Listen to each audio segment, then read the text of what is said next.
Hey there, Grumpy Old Fart here. Due to YouTube's changing quote-unquote community standards, I created a channel called Grumpy Old Fart over on Rumble, a free speech alternative to YouTube. You can see all of my stuff over there, including my political and social commentary, as well as my current events videos. The links to my YouTube and Rumble channels, as well as links to let you order my books, are in the description of this video. If you enjoy my content, please like, share, subscribe, and comment. I welcome your comments, even if you disagree with me. Now, on with the video. Hey there, Grumpy Old Fart here. I'm doing a Recon the role-playing game advice video on injury, death, and recovery. This video is in response to a request by one of my viewers, and God bless you all. So here we go.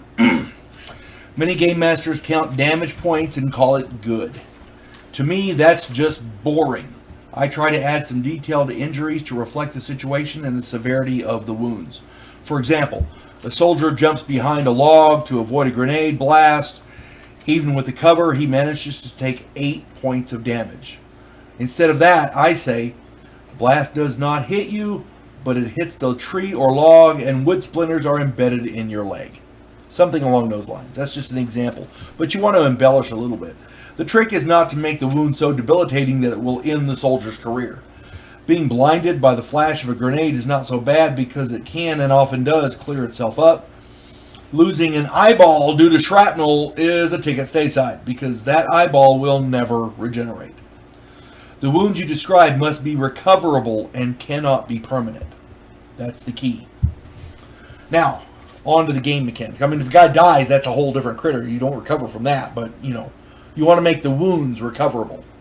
That way, if the guy wants to continue playing, he can. Now, on to the game mechanics. A player character's physical damage, his hit points, roughly, is equal to his strength. When the physical damage equals 0, they are unconscious. This is as per the book. At the -1 or lower, the player character is dying. He loses blood and hit points at a rate of 1 per minute.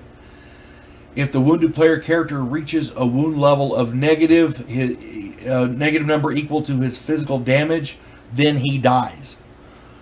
So a player character with a physical damage of 60 takes 63 points of damage. He is unconscious and is dropping 1 point per minute. Call it blood loss or deterioration, whatever. In 57 minutes, he will be dead unless he is given serious medical treatment. The medical skill on page 21 restores 5 physical damage per grade of the medic. Now, this was always a little bit confusing to me because if an FNG medic, and if you don't know what that means, it's a effing new guy. If FNG medic, a rookie, has the medic skill but has no grades of experience, how many points does he restore? I see 2 options for the mission director. Game masters in this game are called mission directors. I see 2 options. First, FNG medics can stop bleeding but do not restore physical damage points. And there is precedence in the book for this. So that's the one I like. Number 2, the basic skill restores 5 and you add 5 per grade. If you're a nice mission director, you can go this route. Basically, a medic with 5 grades restores 30 points instead of 25.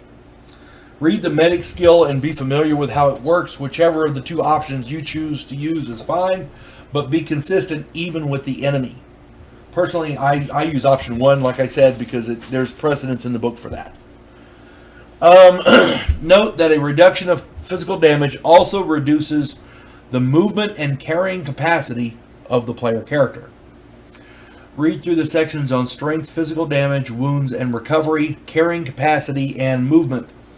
Take note of the second paragraph under carrying capacity.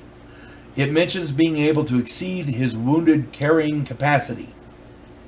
The rules on that are not really clear, but the example talks about a severely wounded soldier saving the medic and blacking out in doing so.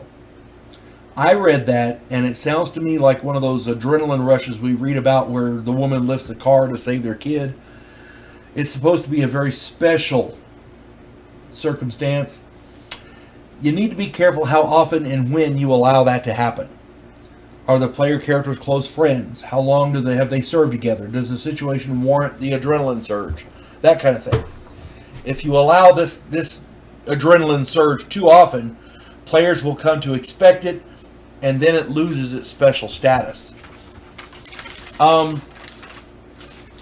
As for recovery, injured characters recover at a rate of 2 per day. For example, a player character with a physical damage of 60 takes 63 points of damage and then has to lay there for 20 minutes before the medic can reach him. He's down to minus 23. The medic returns 20 points, so he's up to minus 3. He's medevaced out and spends 22 days in hospital. He's sent back to his squad and put on light duty for another 8 days, which is still on rest and recovery. This brings him up to 60. He is now ready to return to duty. I hope this answers any questions you may have about injury and recovery. If you have any other questions about Recon or any other game that I talk about on my channel, please feel free to ask. I'll do my best to answer them. I don't know everything. You could fill volumes with what I don't know, but I've been a tabletop role-playing gamer for 47 years. I have seen and done a few things.